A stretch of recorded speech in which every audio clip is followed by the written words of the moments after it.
vannani ko'ryapsizlarmi? Bu hammom emas.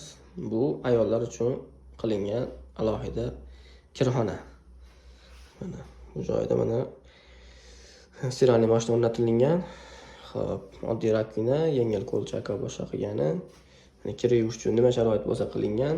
Bu yerda mana kattaligi adyol, sholchi gilamlarda yuvsa bo'laveradi. Bu yerda eski titan bor ekan, biz titanni olib tashladikda, kosfini boiler qo'yib, gazivkator qo'yib, to'pli pol radiatorlarini mana gidrostrelka qilib uladik, xudo xolasa. Endi yana bitta plan bor, mana shu katta 1,5 metrli sushilka qildiramizda, mana shu mani olib tashlab qilib bersak, keyin bu joydan eski trosi bor ekan, yana tortib bersak, mana haqiqiy bemalol kir yuvib quritsa bo'laveradigan joy bo'lib qoladi mana shu joyda. Xudo xolasa. Kichkinagina qilib katanni yuvib qo'ydik.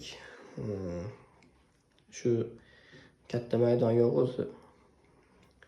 Bu joyda hozir hisobda 170-80 kvadrat to'pli pol.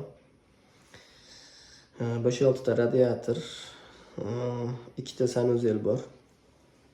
Shularda общий mashaka eski titan bor edi, bu yerda katta bahaybat 200 litrli titanni olib, mana bu joyda bunday chiqqan ko'ralar, hali o'zimizning eski uslubdagi nerjeveka tent soladigan tent pachoylar bo'lardi. Hammasini yig'ishtirib tashladikda. Zifler gazivkator bilan qo'yib, yo'q, immer zifler deyman. Bitta kosfini bo'lar qo'yib berdik. Royal rossiyskiy. Xudo xolasa ishga tushirish arafasidamiz.